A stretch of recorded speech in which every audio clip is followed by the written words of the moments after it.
Raising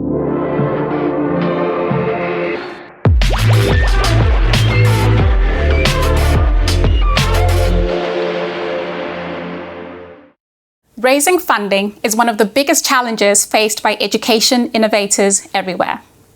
In this masterclass, you will hear from Sari Hurme-Mehtälä, who is the CEO and co-founder of Kide Science in Finland, and Henry May, who is the CEO and co-founder of Coschool in Colombia.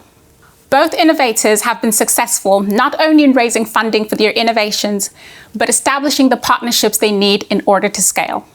This masterclass will provide insights from their learning, including effective funder outreach and the top tricks for getting your pitch right. Hi, I am Sari Hurme-Mehtälä, CEO and co-founder for edtech startup Kide Science. At the moment, we have customers in 20 countries, and I am happy to tell you our journey, how we have raised 3 million funding in 3 years. And if you have time to listen only one advice, start fundraising today. It always takes more time than you think. And the best time is to be in touch with investors when you are not yet in the need of the money and help. You should actually have a runway left at least for 6 months. Our online platform provides guidance for teachers and parents to lead hands-on story-based STEAM education for 3 to 10-year-olds, live or online. But this platform we launched a year ago. Before that, we trained teachers face-to-face and shared PDFs as lesson plans to test the interest and demand. And we never shared anything for free. Our customers were willing to pay for this valuable quality content.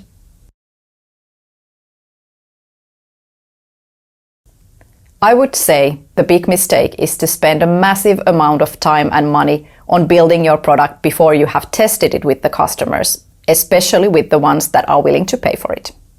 Launch the product or idea for testing even when you are a bit embarrassed about it. Also, I would say it is crucial to have a co-founder to share the whole roller coaster with. It also helps mentally, not only for the business. We have heard a lot from our investors that they have invested in our team. We have researcher Jenny, teacher Aino, and me as a business person, and 10 other amazing team members at the moment. Investors have said that even though the product at that time will not be maybe successful, our team could easily pivot and find new business models for our core value. That we have actually also done quite many times with testing different target groups and channels and business models. We actually pitched to our first investor, Reaktor, a totally different model. They gave us really valuable feedback and still invested in us as they believe that we can adjust everything for a better package. So pitch, pitch and pitch a lot. You always learn something new. After Reaktor, we raised our 1 million pre-seed round from smaller edtech investors from 6 countries. So we've really had diverse experience from different regions. That I feel has helped us also to expand our network and business to new regions. After COVID happened, we raised this summer 1.5 million from edtech VC SparkMind. We have been lucky as many investors have actually contacted us. But maybe it's not only luck. If you have customers generating revenue from day one and people and media are talking about you in their network as an interesting case, it helps. It's also interesting to think that investors would like to see you grow with paying customer revenue, and they might contact you because of that. But if you grow fast with revenue, do you then need any outside money and VC to dilute your shares from the company? To qualify for VC investments, your company needs a credible path to becoming their sole fund returner. Most probably, almost all the VC's return will come from one company. Nice steady growth usually is not what VC is looking for. Before raising 1 million from a 50 million venture fund, look in the mirror and ask, do I see myself building a 3 billion business? It comes up with a huge pressure also. It doesn't necessarily mean you should not raise any financing. You can, of course, go to tap angels, family offices, impact and non-VC funds, corporates, loans, or grants. I talk all the time with potential investors, even if we are not actively seeking funding at that time. as it helps the business to get feedback all the time and what next round investors might be looking for, how they think that success looks like for them to invest. This is one good thing to remember. Investors really want to see honestly what is the stage you are now and make it really clear that it's what is your next step. But a big mistake is that you will seek money to expand from your home country, but you don't have yet any interest or evidence from abroad. You might be really big in your home country, but the market is totally different in any other country. You might not need to modify your product, but the competition and go-to-market plan might be totally different. So make sure you have some traction from abroad before you contact investors to get money for expansion. No need to hire an art director for that, but it should look clear and have a coherent story, and it has vision and final sales that actually make sense. Also, you should have a clear valuation in your mind, even though you should not say that out loud every time you talk with investors. If you can, try to get their idea of the valuation first. Ask also from other startups and investors what they think that the valuation might be. Also think who is the investor you are sending it to. EdTech sector specific VCs do not need to know how big the EdTech market is globally. They know it already. You need to really focus what is your total market and how big part of it are you after. The biggest mistake is that you say you will get 100% as you do not have any competition. Everyone has a competition. For example, our competitors are not only the STEAM providers, but also football, dance as a hobby, and even parents' time. Or if you have 80 million teachers globally, can they all even have access to your solution? Also, if you send your deck, be active with it. Contact the VC and ask, have they checked it and what other questions they might have that you can send more information. Give also some deadlines when you need some answers. You might go on top of their deck list. At time of the intro, these matters to investors. Who else is investing? Who makes the intro? And Google research about the founder and the company. Mention these three at least in your first email. How fast is it growing? How big will it get? And how much have you raised so far? And then, if you feel some angel investors are not answering to you, they might not just love your product or story.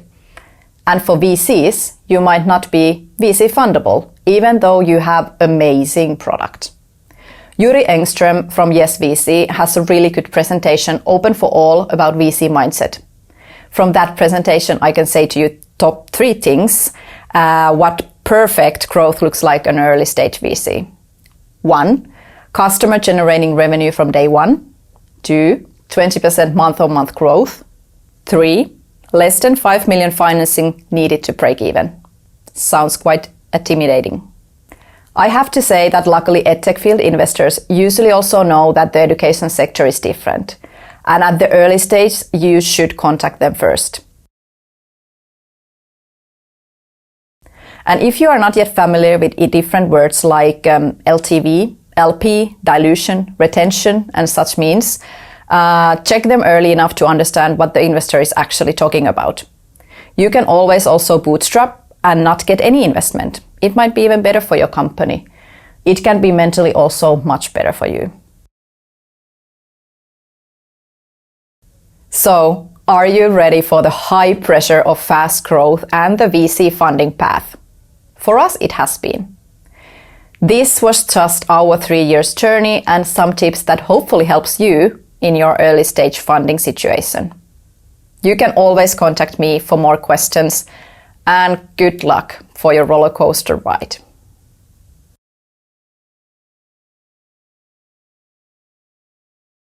I'm CEO of Coschool, an education company in Colombia, South America, and I'm here to tell you 8 top tips for pitching your idea as part of the HundrED Global Summit of 2020.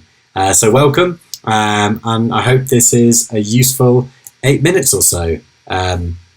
Okay, so first of all, I'm going to show you what are the top tips, and then we're going to go through each one of them. So first, we're going to go through some pitching basics. We're going to talk about the importance of telling stories. We're going to learn about something called head, heart, and core. We're going to learn why less is definitely more, why a picture can definitely equal 1,000 words, the importance of clarity, the importance of passion. And then we're going to look at, if you've got a pitch together, what do you do with it? And we're going to talk about sharing and asking. Cool. Okay, so I'm going to get started. So first of all, telling stories. This is my number one tip. This is the most important and simple thing you can do to improve your pitch. Tell the stories of the people you work for, of the beneficiaries of your project, of the children, of the adults, of the teachers, of the people you are helping. I'm going to give you a quick example. This here is Gladys. This is she's a Colombian teacher, and she lives in northwest Colombia. And Gladys is a wonderful teacher. We've known Gladys for about 3 years actually in Coschool. And Gladys is a high school teacher. She's been teaching for 15 years. She absolutely loves her job and she's very good at it. I'd like to show you now where Gladys works. This is her classroom. This is where Gladys teaches every day, where she goes to school, where she cares and she teaches for over 100 different students every day. And one of the things that we're most interested in with Gladys is how can we help her use social and emotional learning to transform her classroom. So what you can see, stopping that now, is I used a story. I told the story of Gladys. I didn't tell the story of Coschool, my organisation. I didn't say how great we were.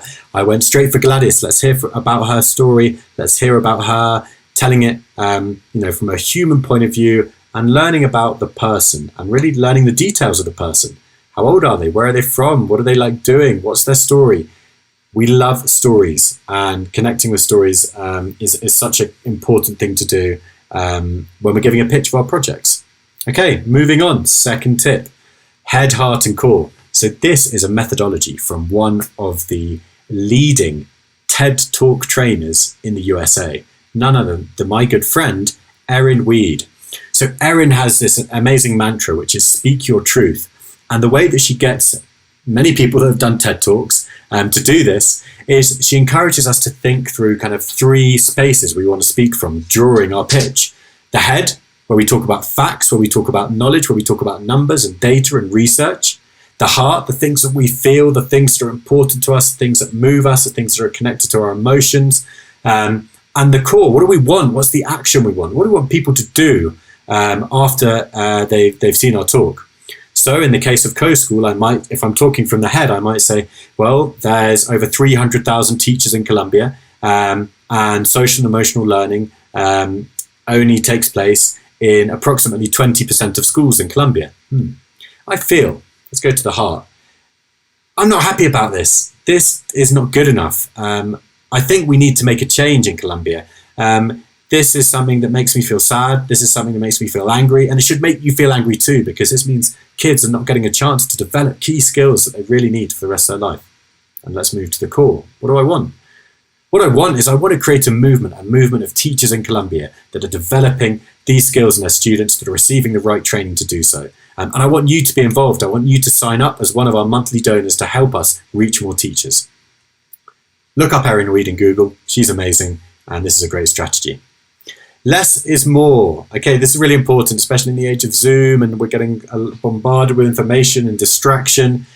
Less is more. So when we're thinking about putting together information and even complex information, like describing Coschool's methodology in a recent pitch that we put together for investors, I'm going to keep it simple. I'm going to use as few words on a slide as possible. I'm going to keep it as simple as possible and use my words around to explain what it is. So our value proposition, Edumoción, combines experiential learning on the right there, this reflect, think, feel and act cycle, with a series of social and emotional profiles that we break into 3 different categories. And we have animals that represent each one of the social and emotional skills that we develop. So keep it simple, break information down into something that's easy to understand, especially if we're using slides, if we're doing presentations. Less is more. Limit the amount of words on the slide. Keep it simple. 1 picture equals 1,000 words. I think this is obvious for everyone, but we still see presentations and PowerPoints that have way too much text in them, and it's a nightmare, and we don't like reading lots of text on a PowerPoint, especially if someone is speaking over it. Images. I mean, what do you think of this image? I mean, what you can tell a story through it. I can tell a story about it. There's lots happening in the single image. Use images. Use images to tell your stories. Carrying on, crystal clear. Okay, so especially if you're giving a pitch to someone who's hearing about your idea for the first time, you need to be clear. You need to be very simple in your language. You need to avoid jargon. No technical terms. I don't want you talking about TFS and SEL and BBC and ABT and whatever acronyms you've got in your sector. Keep it as simple as possible. Language like this would be great.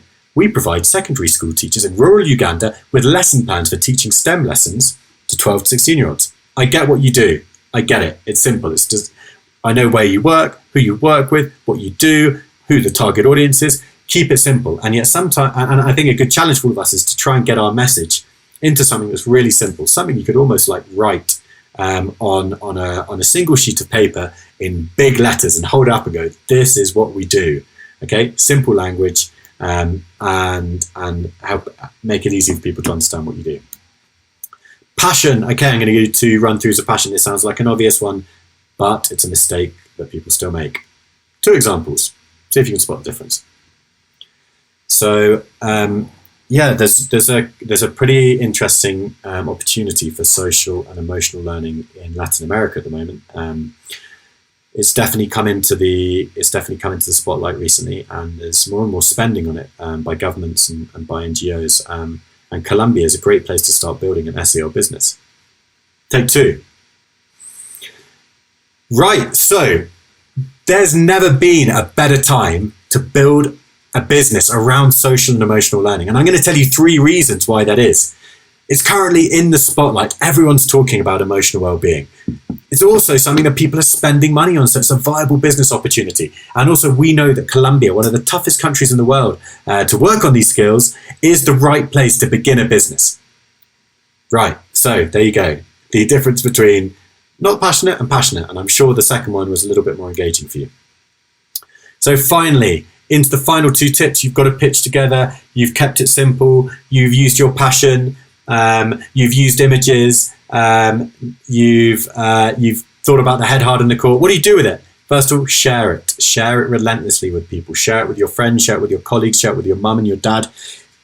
Move it around. We live in a world where, thanks to the internet, we can share these things. Share it with your friends, share it with your network, ask for their feedback, get them involved. Put it up on Facebook. Don't be shy about it. Create something that it doesn't contain confidential information. You're willing to share it in order to get feedback. And finally, just ask. This should say number 8, by the way. Sorry about that mistake on my slides. Sometimes happens. You can also admit when you're going through a presentation if something goes wrong, and that can break the ice a little bit. So if you're laughing now, that's also a good strategy, humor. Final one is just ask. One of the biggest mistakes that we make when we're pitching and when we're thinking of an idea is deep down we want to ask people for money or help or support or advice, but we never ask because we're scared. So we really need to ask, and we need to be clear when you say, hey, what I need from you is I'm looking for connections to the EdTech community in Finland. That's what I want. And I'm looking for $100,000 in funding to build my LMS for teachers in Colombia. Be clear about what we're asking for. So here's the ask in Coschool's recent investment deck. We're going to investors saying we want $750,000 in equity investments for these things, and we want a $250,000 grant for this thing. Specific, clear, and asking. There's also a saying which I really like, which is, if you want advice, ask for money. And if you want money, ask for advice. So maybe think, if you want money, start thinking about asking for advice a bit more than you're asking for the money directly. So ask lots of people for advice. Little tip there. So that's it from me. Here is a summary of the 8 tips we've gone through. Remember, tell stories, head, heart and core. Less is more, keep it simple, use pictures, and share and ask people. And I'd like to finish by asking to the audience one question, and I hope there's a way to respond to this in the chat. What is the one best strategy that you can share right now immediately that has worked for you when pitching an idea, selling an idea, telling a story? The one best thing that you've done. Share it with the group now. Thanks very much. And here here are my contact details. Thanks, everyone. Take care.